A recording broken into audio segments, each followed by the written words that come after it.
우리가 살다 보면 이런저런 어려움을 당하고 또 힘들기 때문에 우리가 도움을 요청할 때가 있습니다. 누군가의 도움을 필요할 때가 있죠. 여러분 어떻게 다른 사람의 도움을 좀 이렇게 요청해 보신 적이 있나요?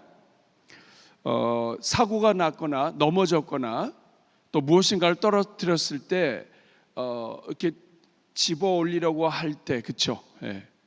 혼자서 할 수 없을 때 누군가가 도와주길 원할 때가 있습니다.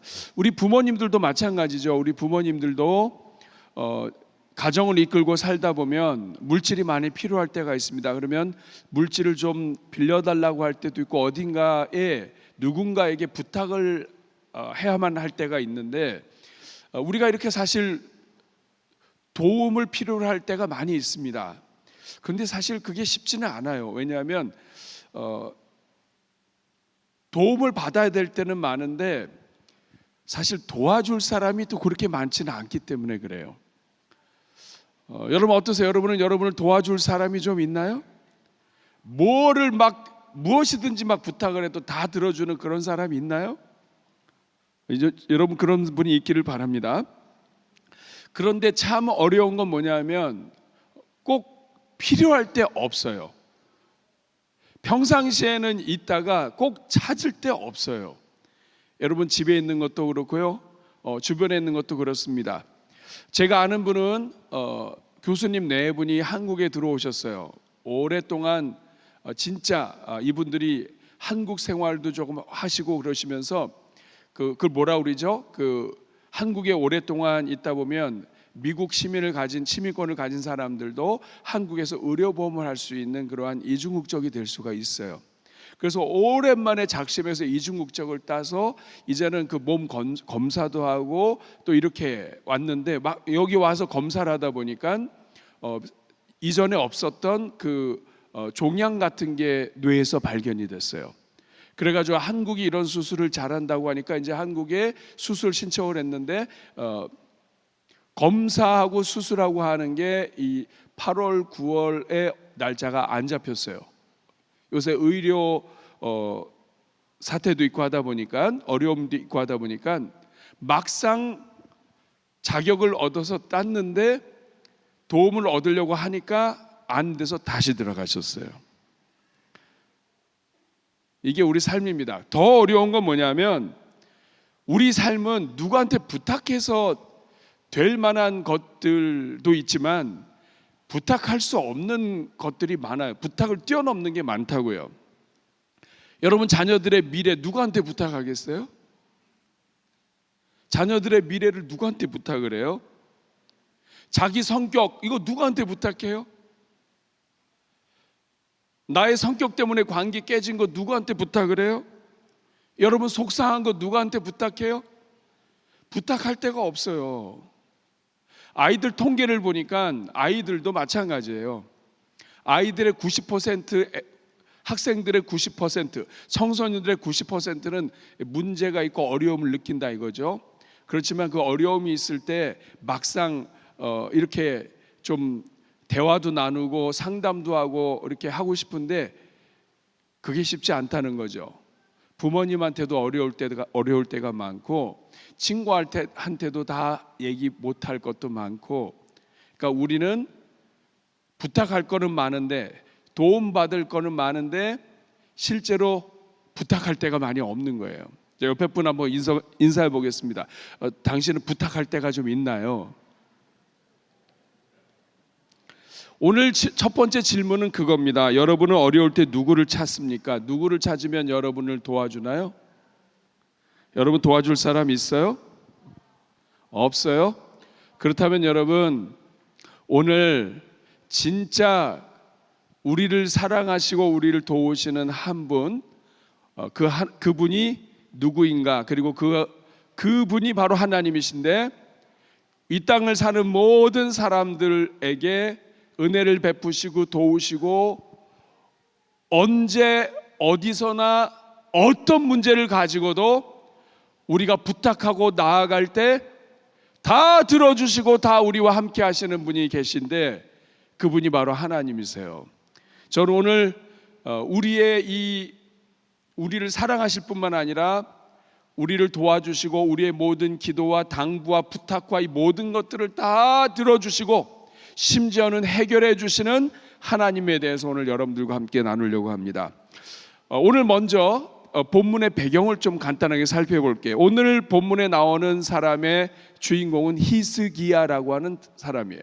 히스기야는 유다의 왕입니다. 이름의 뜻은 여호와는 강하시다. 오늘 찬양에도 이런 표현이 있었죠. 우리 하나님은 여호와는 강하시다. 나를 강하게 하신다. 이런 내용들이 다 들어가 있는 뜻이 이 히스기야예요. 그런데 히스기야가 나라 전체가 위험에 빠졌을 때 하나님 앞에 간구했고, 그리고 그 결과 나라 전체를 살리게 됩니다. 어떻게 이런 일이 일어날 수 있을까? 그 기도를 들어주시는 하나님이 계셨기 때문이고, 히스기야가 그 하나님께 기도했기 때문이에요. 여러분, 오늘 이 본문은 아주 간단하게 요약하면 이겁니다. 자, 우리나라가 38선을 중심으로 해서 나라가 갈라져 있죠. 아래쪽을 남한, 대한민국, 북쪽을 북한이라고 하죠. 그런 것처럼 이스라엘도 남과 북이 갈라져 있어요. 남쪽 유다라고 부르고, 따라하겠습니다. 유다. 남쪽을 유다라고 하고 북쪽은 이스라엘이라고 합니다. 따라하겠습니다. 이스라엘. 북쪽 이스라엘은 다른 말로 사마리아라고도 합니다.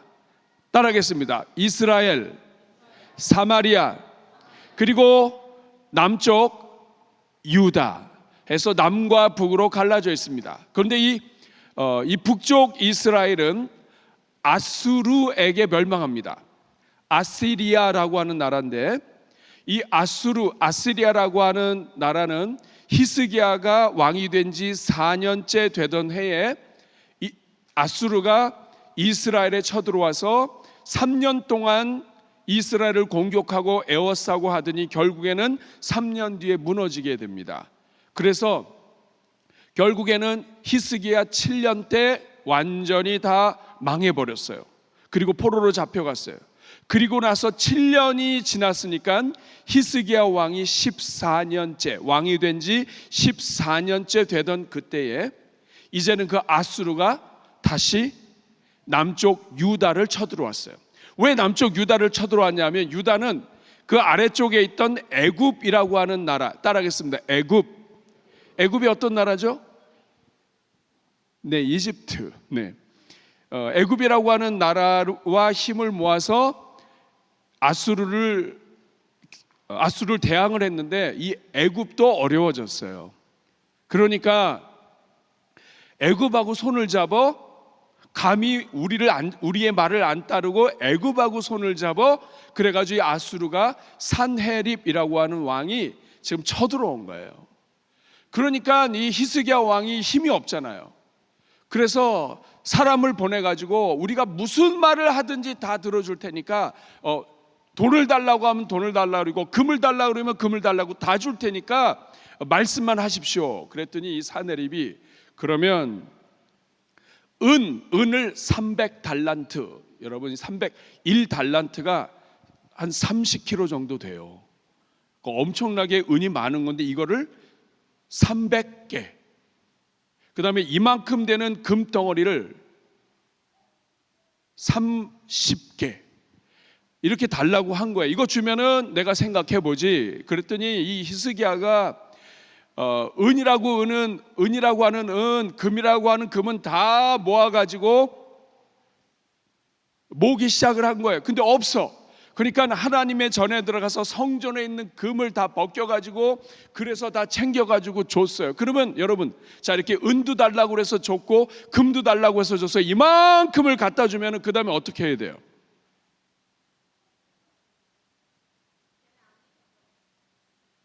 뭐라고요?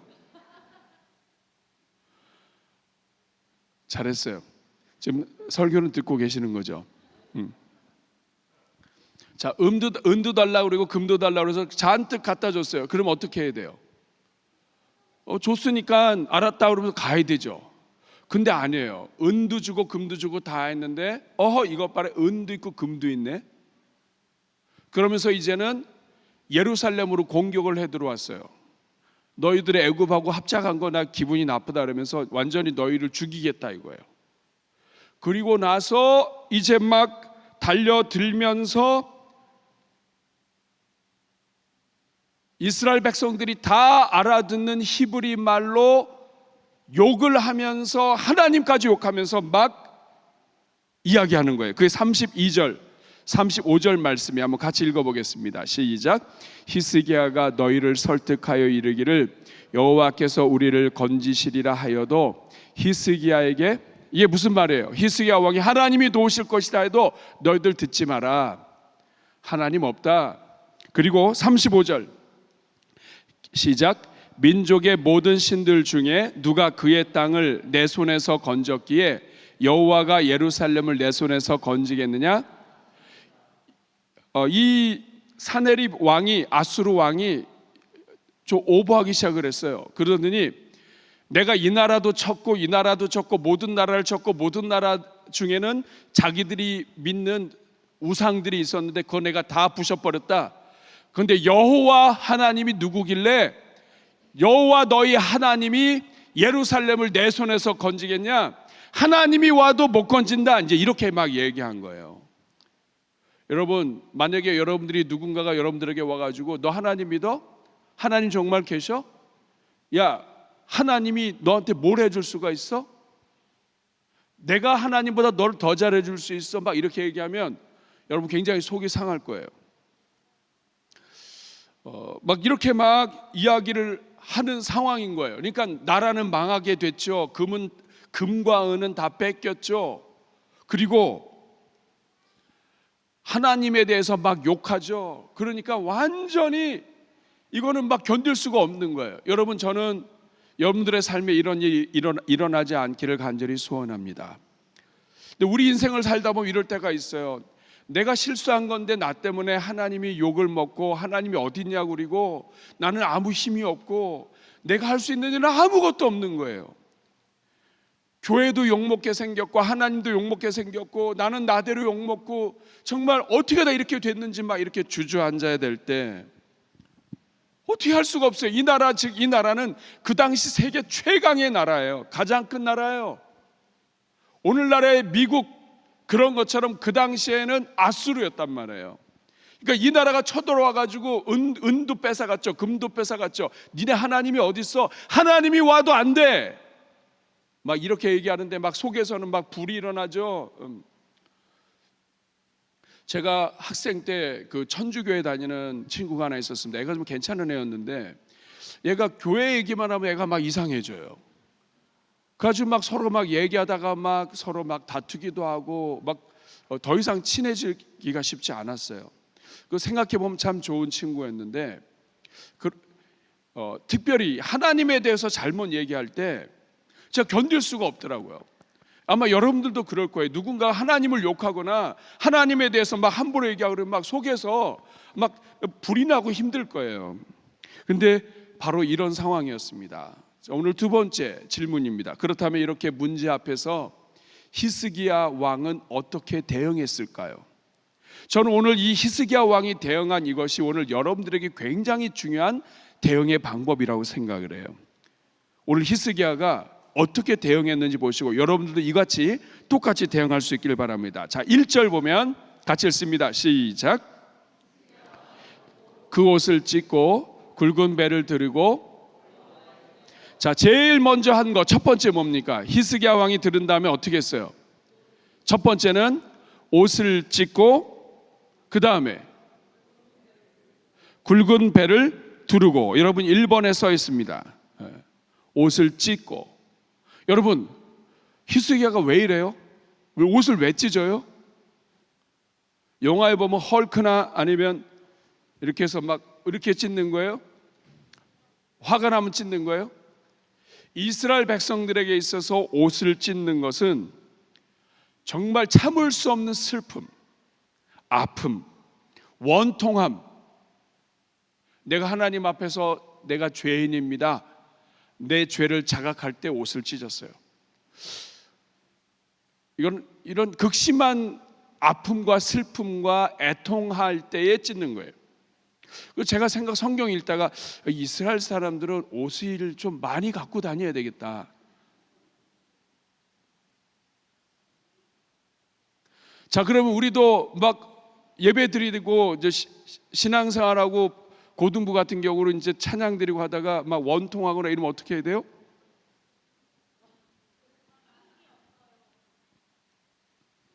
근데 여러분, 옷을 찢고 베옷을 두른다 이 말은, 원래 베옷은 슬픔과 죽음을 상징해요. 그런데 옷을 찢고 베옷을 두른다는 것은, 이거는 정말 견딜 수 없는 슬픔과 아픔, 나는 나 자신이 힘들 뿐만 아니라 누가 보더라도 나는 슬프다 하는 것을 이 온몸으로 표현하는 거예요. 그런데 여러분, 성경 읽다 보면 옷 찢고 하나님 안 찾는 사람 많아요. 여러분, 오늘 우리는 날마다 옷을 찢는 사람 많아요. 집에서 화나면 옷 찢고요, 옷만 찢어요. 막 이것도 찢고 저것도 찢고, 행주 치마도 찢고 다 찢고, 상대방도 찢고 다 찢어요. 우리는 기분 나쁘거나 마음이 상하면 다 찢어요. 그런데 찢을 건 다 찢고 하나님 안 찾는 사람 많아요. 그래서 성경에 요엘서 2장 13절에 하나님이 이렇게 말씀하십니다. 너희는 옷을 찢지 말고 무엇을 찢어라? 마음을 찢어라. 그러니까 지금 히스기야가 옷을 찢었다는 얘기는 그의 마음이 찢어진다는 것을 표현하는 방법이에요. 그 마음이 찢어지기 때문에 옷을 찢는 건데, 그 마음이 죽을 것 같이 슬프기 때문에 베옷을 입는 건데, 누군가가 죽으셔서 초상이 났을 때 입는 그 베옷을 입는 거예요. 왜냐하면 내가 죽을 것 같고 내가 찢어졌기 때문이에요. 그런데 하나님을 믿는 성도들이 옷 찢는 것만 남고 하나님을 찾지 않고 회개가 없다면 하나님 기뻐하지 않죠. 지금 히스기야가 옷을 찢고 그리고 베옷을 입었다고 하는 것은 하나님 앞에서, 하나님, 제 마음이 찢어집니다. 내가 한 나라의 왕인데 내가 하나님 앞에서 바르게 하지 못해서 나도 욕먹고 하나님도 욕먹게 했습니다. 내가 어떻게 할 힘이 없습니다. 이렇게 한 거예요. 사랑하는 여러분, 이게 기도의 히스기야의 첫 번째 방법이에요. 옷을 찢고 베옷을 입는 거예요. 이건 뭐냐면, 나는 부족합니다. 나는 할 수 없습니다. 하나님, 내 마음이 너무나 아픕니다. 이것이 옷을 찢는 거예요. 여러분, 주님 앞에 나아갈 때 우리가 즐거워서도 나가지만 정말 힘들고 어렵고 괴로울 때, 여러분 정말 어디 누구도 의지할 데 없을 때, 여러분 그때 하나님께 나아가는 거예요. 옷을 찢고 나아가는 거예요. 하나님, 내 마음이 찢어집니다. 한번 따라해 볼까? 하나님, 내 마음이 찢어져요. 내 마음이 너무 괴로워요. 하나님, 어떻게 해야 될지 모르겠어요. 자, 이런 것이 바로 옷을 찢고 마음을 찢는 거예요. 그 다음에 히스기야 한 것이 무엇입니까? 두 번째는 여호와의 전에 들어간 거예요. 자, 여호와의 전은 하나님이 계신 곳입니다. 오늘날로 이야기하면 교회에 온 거예요. 오늘날로 이야기하면, 좀 더 이해하기 쉽게 하면, 여러분이 늘 집에서 기도하던 그 자리, 하나님을 찾던 자리, 하나님께 예배하던 자리로 들어간 거예요. 하나님을 만나기 위한 자리, 거기에만 가면 내가 하나님을 만나고 거기만 가면 내가 하나님께 예배했던 그 자리로 간 거예요. 자, 첫 번째는 마음을 찢고 옷을 찢고 상한 마음을 가지고 나아가는 거예요. 여러분, 이 세상에 여러분 대통령한테 갈 때나 누구한테 갈 때 여러분 마음 옷 찢고 가나요? 찢은 옷도 겨서 입고 가요. 그런데 하나님 앞에는 옷 찢고 갈 수가 있어요. 하나님 앞에는 상한 마음 가지고도 갈 수 있어요. 하나님 앞에서는 우리가 어떤 마음을 가지고 가도 하나님은 다 받아주세요. 옷을 찢고 그리고 성전으로, 교회로, 예배의 자리로 들어갔습니다. 이게 두 번째예요. 옷을 찢는 것, 마음을 찢는 것, 상한 마음을 가지고 하나님 예배의 자리로 간 거예요. 그리고 세 번째는 중보기도, 도고기도를 요청합니다. 오늘 4절 말씀을 보면 히스기야가 이사야 선지자에게 부탁을 합니다. 한번 같이 읽어볼까요? 시작. 랍사게가 그의 주 아스루 왕의 보냄을 받고 와서 살아계신 하나님을 비방하였으니 당신 하나님 여호와께서 혹시 그의 말을 들으셨을지라. 당신의 하나님 여호와께서 그 들으신 말 때문에 꾸짖으신 듯하니 당신은 이 남아있는 자들을 위하여 기도하소서 하도이다. 여러분, 이 히스기야가 보통 사람이 아니에요. 제일 먼저는 자기 옷을 찢고 마음을 찢고 그 다음에는 성전으로 들어가요. 그리고 세 번째는 뭐냐면 자기의 그 신하들도 다 베옷을 입게 한 다음에 이사야에게 가서 부탁을 해요. 당시에 이사야 선지자는 하나님과 왕 이스라엘 사이에 중보자 역할을 했어요. 직접 하나님께 나아가지 못했기 때문에 이사야 선지자를 통해서 하나님께 나아갔어요. 그래서 이사야 선지자 보고 당신의 하나님께 대신 기도해 달라고 부탁을 해요. 오늘 우리는 누구든지 다 주님 앞에 가고 중보자 되시는 예수님의 이름으로 갈 수 있지만 그 당시에는 그렇게 못했어요. 그래서 이 히스기야에게 중보기도, 도고 기도를 부탁을 해요. 우리 나라를 위해서 기도해 주십시오. 이 사네립 아수르 왕이 이렇게 혹독하게 하나님을 비판했는데 하나님이 이거 듣고 가만히 계실 리가 없습니다. 기도해 주십시오. 여러분, 이거 오늘 우리도 똑같아요. 가장 먼저는 우리가 하나님께 나아갈 때 여러분의 마음의 진심에 옷을 찢고 가셔야 돼요. 하나님 앞에 여러분의 진심을 가지고 나가시면 하나님이 다 받아주세요. 기쁠 때나 슬플 때나 언제든지 다 받아주세요. 그리고 여러분이 그 기도를 가지고 어디 가서 하기가 쉽지 않잖아요. 하나님의 전에 여러분의 예배의 자리, 여러분이 늘 하나님을 만났던 그 자리로 찾아가셔야 돼요. 여러분이 한 번이라도 주님 앞에 예배드렸던 그 자리, 여러분이 주님을 만났던 그 자리로 가셔서 거기에서 기도를 부탁하시는 거예요. 여러분이 혼자서 기도할 수도 있겠지만 여러분 주변에 있는 사람들한테 기도 부탁하는 것도 지혜입니다. 그리고 네 번째, 이 히스기야는 자신이 직접 여호와 앞에 편지를 펴놓고 기도합니다. 그 당시에 이 사네립 왕 밑에 랍사게라고 하는 그러한 장군, 랍사게는 직책이에요. 그러니까 아주 높은 왕초 대장이 되는 거죠. 대장이 되는 장수에게 장수를 통해서 이야기를 하고 편지를 보내요. 뭐냐? 네 하나님이 어디 있냐? 하나님이 구해줄 수 있다고 생각하냐? 이 세상에 있는 모든 신들을 다 우리가 다 부셔뜨렸다. 여호와 하나님도 마찬가지다. 막 이렇게 하는 이거를 편지를 그냥 그대로 다 하나님 앞에 펴놓고 기도하는 거예요. 여러분, 편지를 펴놓고 기도하는 거예요. 그러니까 누가 욕을 했어요. 욕한 걸 가지고 하나님 앞에 그대로 다 펴놓고 기도하는 거예요. 하나님, 이런 일이 있었습니다. 이런 일이 있었습니다. 하나님 이렇습니다 하는 걸 그냥 그대로 다 펴놓고 그냥 그대로 기도하는 거예요. 여러분, 저는 이 히스기야를 보면서 히스기야가 이 기도의 사람이었구나 하는 생각을 했어요. 왜냐하면 기도는 그냥 안 나와요. 여러분 생각해 보세요. 히스기야가 하나님과 관계가 안 좋아요. 평상시에 기도도 잘 안 했어요. 근데 문제가 생겼어요. 그러면 하나님 앞에 나아가서 기도 부탁하고 막 이렇게 못하죠. 하나님께 성전으로 나가는 것도 잘 못해요. 하나님 앞에 기도하는 거 못해요. 서먹서먹해요. 하나님께 말하기도 말 걸기도 어려워요. 그런데 이 히스기야가 하나님 앞에 나와요. 이 말은 뭐냐면 히스기야가 기도하던 사람이었다는 걸 느낄 수가 있어요. 여러분 어떠세요? 기도 안 하다가 기도 갑자기 하려면 기도가 잘 돼요? 지금 이 자리에서 기도하자고 그래도 기도 안 될 분들 많아요.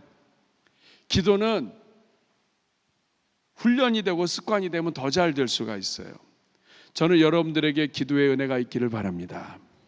여러분 기도가 습관이 되기를 축복합니다. 하나님께 나아가는 게 너무나 자연스럽게 되기를 축복합니다. 이제까지 자연스럽지 않았다면 오늘 이 시간부터 자연스럽게 되기를 축복합니다.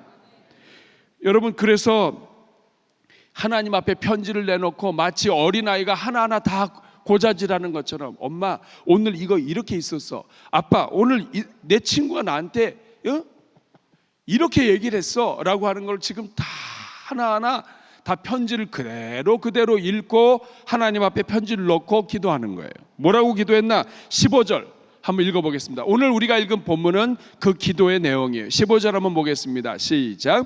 그 앞에서 히스기야가 기도하여 이르되 16절 여호와여 귀를 기울여 들으소서 여호와여 눈을 떠서 보시옵소서 사네립이 살아계신 하나님을 비방하러 보낸 말을 들으시옵소서. 계속 띄워주세요. 여호와여 아수르 여러 왕이 과연 여러 민족과 그들의 땅을 황폐하게 하고 또 그들의 신들을 불에 던져 싸우니 이는 그들이 신이 아니요 사람의 손으로 만든 것 곧 나무와 돌뿐이므로 멸하였나이다. 우리 하나님 여호와여 원하건대 이제 우리를 그의 손에서 구원하옵소서. 그리하시면 천하 만국이 주 여호와 홀로 하나님이신 줄 알리이다. 결국 뭐냐면 하나님만 하나님이십니다. 하나님이 영광 받으시기 바랍니다. 사네립이 비방하는 소리 들으십시오. 이거 가만두시겠습니까? 아수르 왕이 실제로 부셔뜨린 이방 신들은 사람이 만든 신들이니까 그럴 수 있습니다. 그러나 하나님은 홀로 유일하신 하나님이신데 누가 하나님을 이길 수 있겠습니까? 하나님이 심판해 주십시오. 이런 내용이에요. 그리고 결국에는 이 기도를 들으셔서 하나님이 응답하시고 이 사네립을 물리치게 하시고 이스라엘을 구원하셨다는 이야기가 오늘 본문의 내용입니다. 저는 오늘 이 본문을 통해서 오늘 세 번째 질문입니다. 하나님께서 오늘 우리에게 가르쳐 주시는 메시지가 무엇인지 우리가 세 가지만 여러분들과 함께 기억하면 좋겠습니다. 첫 번째는 뭐냐면 하나님은 같이 읽겠습니다. 시작. 하나님은 기도를 들으시고 오늘 6절 말씀을 보세요.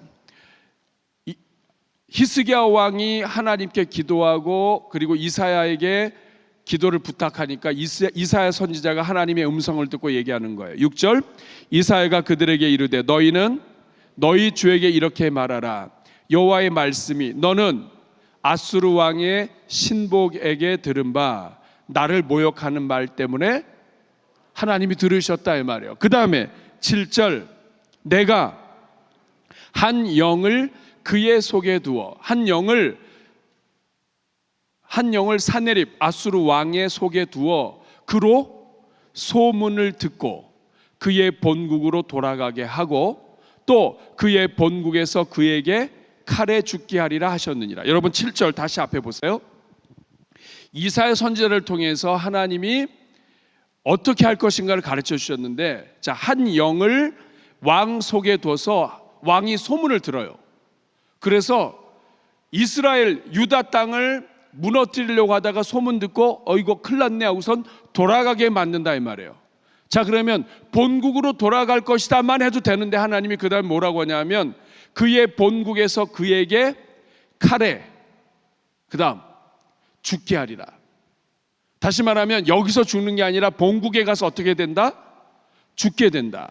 사랑하는 여러분, 하나님이 이 말씀 왜 하실까요? 하나님이 이렇게 말씀하시는 이유는 하나님이 누구신가를 보여주시는 거예요.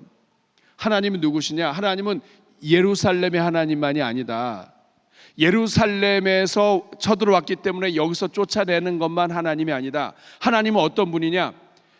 이 사네립이 다시 돌아가게 되면 자기 나라 아수르의 왕궁으로 가게 돼요. 근데 이 아수르 왕궁으로 가게 됐을 때 거기서 칼에 맞아 죽는다. 이 말은 뭐냐면 하나님은 유다 땅만 다스리시는 하나님이 아니라 하나님은 아수르 땅도 다스리시는 하나님이시고 하나님은 여기서만 일어나는 일만 아시는 분이 아니라 하나님은 온 세계 전체에 다 어느 곳에 있든지 하나님은 그 일을 계획하시고 이루시고 하나님의 통치가 아수르 땅 전체에 있다. 이런 뜻이에요.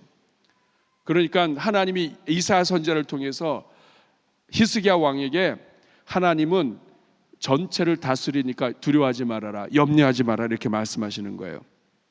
자, 그럼 이렇게 응답을 받은 다음에는 바로 문제가 해결돼야 되는데 그렇지 않습니다. 29절 볼까요? 자, 또 내게 보일 징조가 이러하니 너희가 금년에는 스스로 자란 것을 먹고. 자, 저를 보세요. 금년에 스스로 자란 걸 먹는다는 게 무슨 뜻이죠? 자, 전쟁이 일어났습니다. 심을 수 있어요, 없어요? 농사를 지을 수 있어요, 없어요? 없어요. 스스로 자란 것을 먹는다, 이 말은 뭐냐면 심지 못했기 때문에, 심지 않았음에도 들에 자라는 거, 어쩔 수 없이 죽지 않고 자란 것들, 그것을 먹는다, 이 말은 뭐냐면 금년에는 어렵다, 이 말이에요.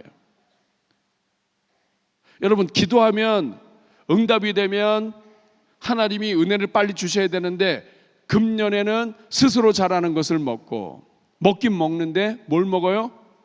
스스로 자란 것, 들에 있는 것, 이런 것들 먹고, 내년에는 스스로 자란 것들이 씨를 뿌려가지고 또 스스로 자랐어요. 그러니까 금년도 잘 못 먹고 내년에도 잘 못 먹어요.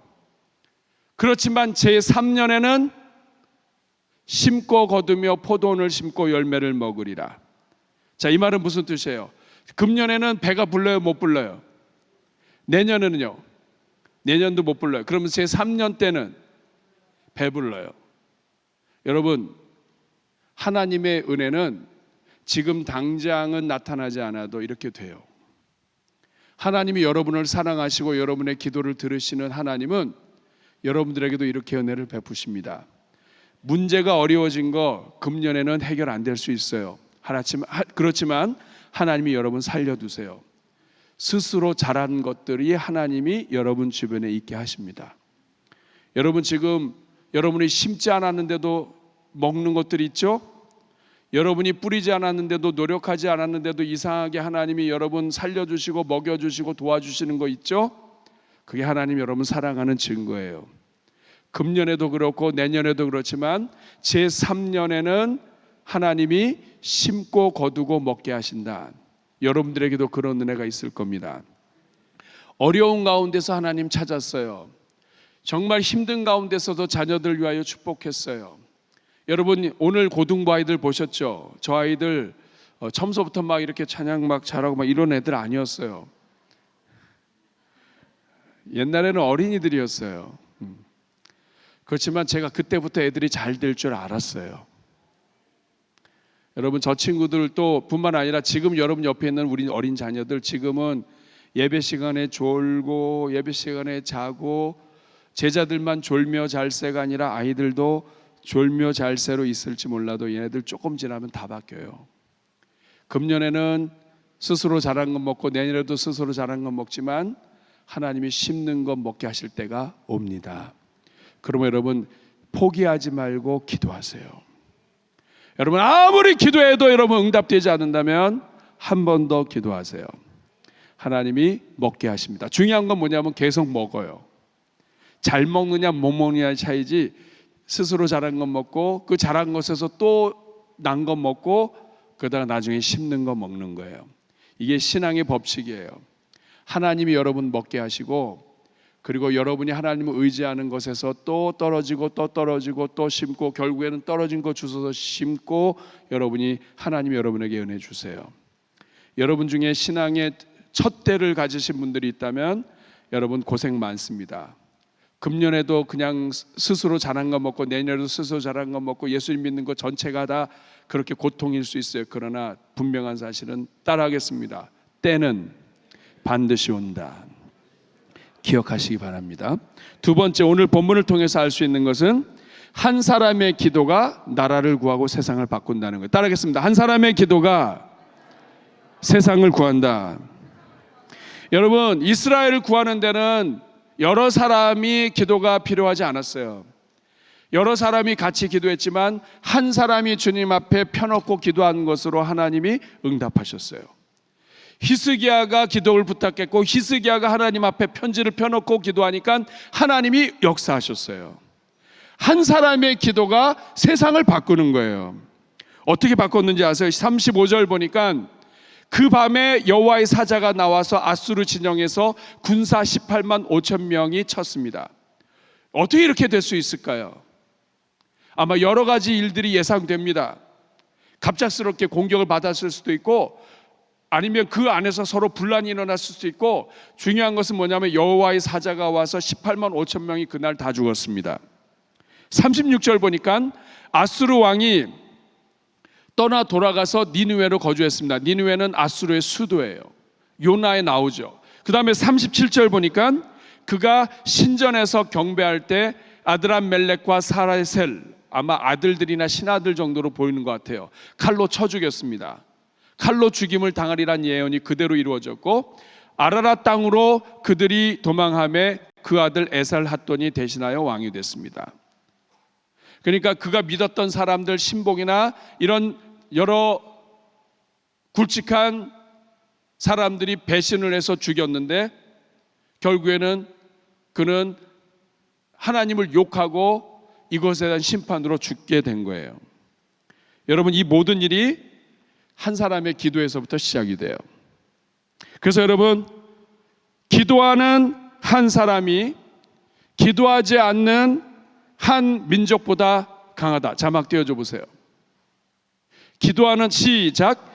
기도하는 한 사람이 기도하지 않는 한 민족보다 강하다. 누가 얘기한 거예요?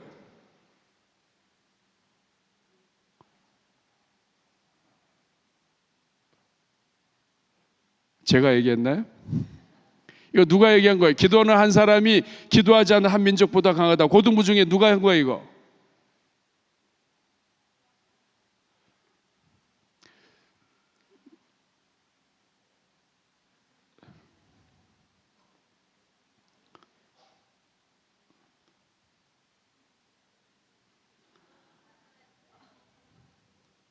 목사님, 이런 것도 갖고 왔는데 사실 주려고.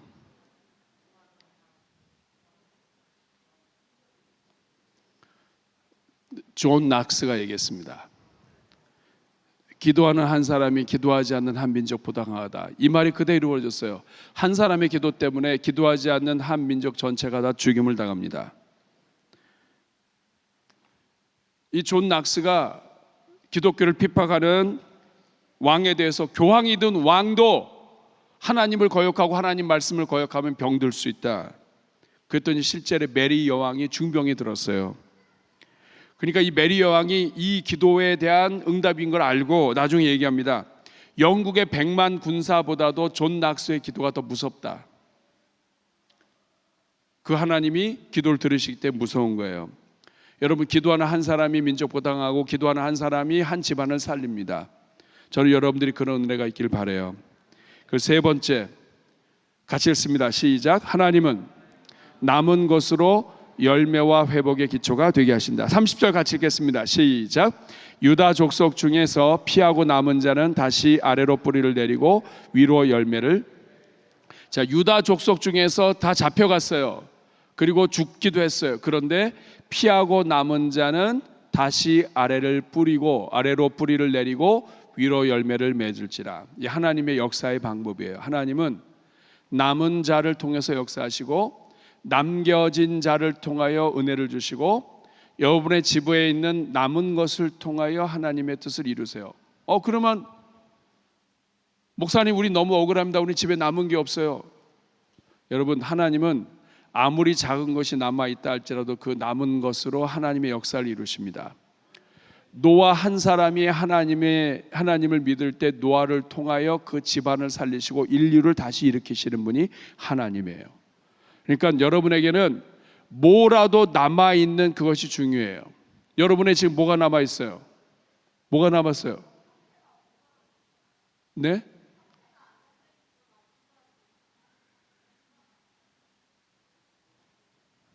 굉장히 중요한 말을 한 것 같은데 일단 나와보세요. 이건 목사님이 잘 못 알아들었겠지만 하나님은 알아들으셨을 거라고 믿어요. 자, 이거 축하해요. 네. 들어가셔도 돼요. 여러분 집안에 남아있는 게 뭐예요? 여러분 자녀가 남아있습니까? 그러면 하나님은 그 자녀를 통해서 30절 다시 보여주세요. 유다 족속 중에서 남은 자를 아래로 뿌리를 내리고 위로 열매를 맺는다. 여러분의 자녀를 통하여 하나님은 아래로 뿌리를 내리고 위로 열매를 맺어요. 여러분의 집에 남아있는 아주 작은 것, 여러분 자신이 될 수도 있어요. 아무리 연약한 자라 할지라도 약한 자가 천을 이루고 그리고 강국을 이뤄요. 마찬가지로 하나님은 남겨진 것으로 역사하세요. 여러분이 남아있다면 하나님은 여러분을 쓰실 것이고요. 하나님이 여러분 집안에 자녀들을 주셨다면 자녀들을 통하여 쓰실 거예요. 하나님은 아무리 작은 것이 남아도 하나님은 나라를 이루시는 분이에요. 그리고 31절에 이렇게 말씀을 결론을 냈습니다. 다 같이 했습니다. 시작. 남은 자는 예루살렘에서부터 나올 것이요 피하는 자는 시온산에부터 나오리니 여호와의 열심이. 우리가 볼 때 남은 자가 하나도 없어요. 그런데 어디서부터 나오냐면 예루살렘에서부터, 하나님이 계신 곳에서부터 나오고, 피하는 자는 시온에서부터, 하나님이 계신 곳에서부터 나온다. 하나님이 아무것도 없고 아무것도 보이지 않고 하나님 정말 우리는 아무것도 없습니다 하는 그런 가운데 있다 할지라도 하나님은 예루살렘에서, 하나님이 계신 시온산에서, 하나님을 믿는 그 믿음에서 하나님이 나오게 하신다. 이것은 하나님의 열심으로 이루신다. 하나님이 열심으로 이루신다. 하나님의 마음이 불붙듯이 우리를 사랑하셔서 하나님이 열심을 가지고 하나님이 모든 일을 이루시고, 하나님이 어떤 환경에도 제한이 없이 하나님이 우리를 구하고자 하시면, 하나님이 우리의 기도에 응답하시고자 하시면, 하나님이 우리를 살리고자 하시면 하나님이 그 뜨거운 열심이 반드시 이룰 것이다. 이것을 나중에 예수 그리스도를 통하여 하나님은 구원을 이루셨고, 그래서 이 여호와의 열심은 하나님이 죽기를 각오하고 이루신다는 뜻이에요. 이 하나님이 오늘 여러분들의 하나님이십니다. 그 하나님께 여러분이 구하시면 하나님의 열심이 여러분을 이루시는 거예요. 하나님은 반드시 뜻을 이루십니다. 그 하나님 앞에 우리가 찬양하며 기도할 때 하나님이 우리 모두에게 은혜 주실 줄로 믿습니다. 우리 찬양팀 앞으로 나오고 우리 같이 찬양하고 기도하겠습니다.